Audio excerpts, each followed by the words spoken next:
Perjalanan metafisik menemukan makna Yabadi dalam bingkai adat dan spiritual Sufi. Dari sudut pandang adat dan spiritualitas Halmahera Timur, dalam hasanah kehidupan masyarakat adat Halmahera Timur, seorang pemimpin bukan semata pengatur tatanan sosial, melainkan penjaga harmoni kosmik, penghubung antara bumi, langit, dan seluruh makhluk yang bersemayam di antaranya. Kepemimpinan kami senantiasa berakar pada ikrar spiritual yang bersandar pada kekuatan ilahi serta restu arwah para leluhur. Adat mengajarkan bahwa dunia ini bukan sekedar ruang fisik yang dapat ditata, melainkan alam penuh makna rohani. Seorang pemimpin sejati harus menapaki jalan pemurnian jiwa, mengenali dirinya dalam cermin keagungan Sang Pencipta. Dalam perjalanan demikianlah Kapitalau Badi Jailani menerima amanah rohani yang terpatri dalam makna Yabadi, Sang Maha Pencipta, yang mengadakan segala sesuatu dari ketiadaan. Kiranya cerita ini menjadi pelita bagi pengokohan ikrar adat, penumbuh kecintaan pada akar budaya, serta pembuka ruang penghayatan spiritual yang lebih dalam bagi generasi penerus. Menelusuri jejak metafisik Kapitalau Badi Jailani.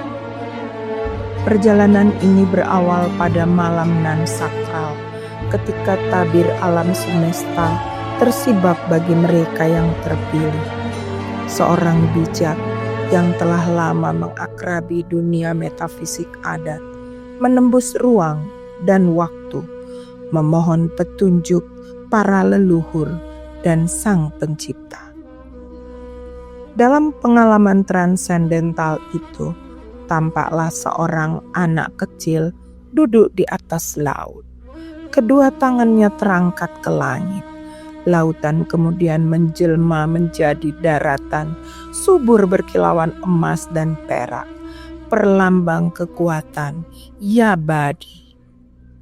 Anak ini menuntun sang penjelajah ke tengah kerumunan yang dilanda pertikaian. Lalu dengan kejernihan jiwanya, ia menghadirkan perdamaian. Kemudian ia berubah menjadi pemuda bijaksana yang menyembuhkan sesama dengan air berkah. Di puncak perjalanan, terdengarlah suara para leluhur. Dari tiada menjadi ada, dialah Yabadi Jailani, Sang Kapitalau, pemimpin bumi Halmahera Timur. Makna tasawuf dalam perjalanan ini. Anak kecil dan fitrah. Sosok anak kecil mencerminkan makom fana, kembalinya jiwa ke fitrah, sebagaimana diajarkan dalam jalan para sufi. Jiwa yang suci, kosong dari ego, menjadi wadah layak untuk menerima amanah ilahi. Transformasi makom baka. Perubahan menjadi pemuda bijaksana melambangkan makom baka, eksistensi baru dalam kesadaran ilahi. Pada makom ini, pemimpin bukan sekedar penguasa, melainkan penyalur rahmat, pembawa kedamaian, dan penyembuh bagi masyarakatnya. Makna Yabadi dalam Sufisme. Yabadi bukan hanya nama yang dilantunkan, melainkan makom yang harus dihayati. Kreativitas ilahi dalam melahirkan kebaikan baru, keberanian spiritual dalam membangun tatanan harmoni baru. Kepemimpinan sufistik. Sebagaimana para wali sufi, Kapitalau Badi Jailani menunjukkan bahwa pemimpin adat sejati adalah pelayan hikmah, perantara yang menyalurkan hikmah ilahi bagi masyarakatnya. Refleksi akademik. Adat sebagai jalan tasawuf lokal. Dari perspektif akademik, kisah ini memperlihatkan bahwa sistem adat Halmahera Timur bukan sekedar struktur sosial, melainkan medium penghayatan tasawuf yang hidup. Terdapat irisan yang dalam antara hierarki adat, makom sufistik, penempaan pemimpin, suluk jalan spiritual, peran sosial pemimpin adat, dan peran wali dalam masyarakat sufi. Dengan demikian, adat Halmahera Timur dan tasawuf bukanlah dua ranah yang terpisah, melainkan jaringan makna yang saling menguatkan dan menghidupkan satu sama lain. Ya Badi, ya Badi, ya Badi. Dari tiada menjadi ada, dari gelap menjadi terang, dari perpecahan menjadi persatuan. Hai seluruh anak negeri, ketahuilah bahwa surat wasiat yang diamanatkan oleh Panglima Besar Kapital Lau Kuljum Al-Jailani telah menyebutkan tentang siapa yang ada dan tak tergantikan.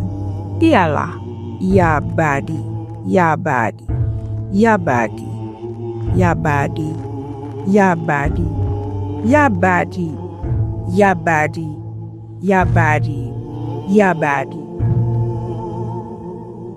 Dia ada dari tiada menjadi ada, dan dia selamanya tak tergantikan. Epilog reflektif. Aisyah, sang istri Badi Jailani yang hadir dari lapisan waktu. Tafsir sufistik atas misteri kurban. Di tengah ritual kurban yang dilakukan di belahan bumi Eropa, amalan yang melambangkan tajrid atau pelepasan diri dan tadiah pengorbanan total kepada Yang Maha Esa, terjadi peristiwa yang mengguncang batin para hadirin. Seorang perempuan cantik berselimut aura antara nyata dan goib melangkah perlahan menuju tempat pembagian daging kurban. Suara bening yang menembus ruang batin, ia berkata, "Berikanlah aku 9 kantong daging kurban. Aku Aisyah, istri Badi, yang hilang beratus ribu tahun yang silam." Para hadirin dan tetua adat tersentak, terpaku dalam hening. Siapa perempuan ini yang membawa pesan dari lapis sejarah yang begitu dalam? Kita mengkaji makna simbolik dalam perspektif tasawuf. Aisyah sebagai simbol jiwa universal. Nama Aisyah bermakna yang hidup. Dalam tafsir sufistik, ia melambangkan an-nafs al-hayyah, jiwa hidup yang telah mengarungi perjalanan lintas zaman. Istri Kapital Lau Badi Jailani menjadi lambang ruh al-jama'i, ruh kolektif umat manusia. Hilangnya selama ratusan ribu tahun menggambarkan keterpisahan dimensi batin dari kesadaran duniawi yang terperangkap dalam materialitas. 9 kantong lambang penyempurnaan makom. Permintaan 9 kantong bukan sekedar permintaan ragawi, melainkan isyarat sufistik. Angka 9 melambangkan kesempurnaan spiritual, 9 makom rohani yang harus ditempuh seorang salik menuju fana dan baqo. 1. taubah atau pertobatan. Yang kedua, wara, kehati-hatian. Ketiga, zuhud, ketidaklekatan dunia. Dan yang keempat, sabri, kesabaran. 5, tawakul atau tawakal. 6, ridho, keridaan. Ketujuh, mahabbah, cinta ilahi. Kedelapan, ma'rifah, pengenalan hakiki. Dan yang kesembilan, yakin, keyakinan absolut. Permintaan ini mengisyaratkan perlunya masyarakat kembali menghidupi makom-makom tersebut agar warisan rohani yabadi tetap mengalir di antara mereka. Pertemuan lapis waktu, makrifah atas hakikat keabadian. Pernyataan bahwa dirinya adalah istri Badi Jailani yang hilang. Beratus ribu tahun yang lalu menyingkap lapisan kesadaran waktu. Dalam pandangan sufi, waktu duniawi hanyalah ilusi bagi zaman azali atau waktu ilahi. Bagi kalbu yang tercerahkan, masa silam dan masa kini hanyalah satu momen kehadiran Allah. An, kini dan di sini. Aisyah adalah personifikasi ruh zaman, pengingat bahwa adat dan spiritualitas bukan sekedar warisan duniawi, melainkan pancaran nur azali yang mesti senantiasa dihidupi. Kurban sebagai jalan kembali. Ritual kurban adalah momen tajrid an-nafs, pelepasan ego. Kehadiran Aisyah mengajarkan bahwa kesadaran spiritual tertinggi terletak dalam kesiapan melepas keterikatan duniawi dan menyatu dalam amanah ilahi. Makna terdalam yabadi adalah menghadirkan kebajikan baru dari ketiadaan. Kisah Aisyah bukan sekedar legenda mistis, melainkan hikmah sufistik yang hidup, mengingatkan bahwa ruh kepemimpinan adat dan spiritualitas adalah warisan lintas zaman, menegaskan bahwa makom yabadi harus terus dihayati oleh setiap generasi, mengajarkan bahwa kurban batin adalah jalan menuju penyempurnaan jiwa dan keagungan adat.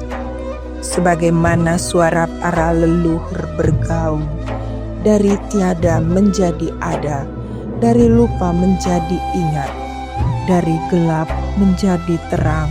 Itulah jalan Kapitalau Badi Jailani dan Aisyah, sang jiwa yang hidup. Pak Haji Badi Jailani, terima kasih atas semua bantuanmu di sini. Terima kasih, orang baik. Kamu baik sekali. Happy Eid al-Adha, Mr. Haji Badi Jailani.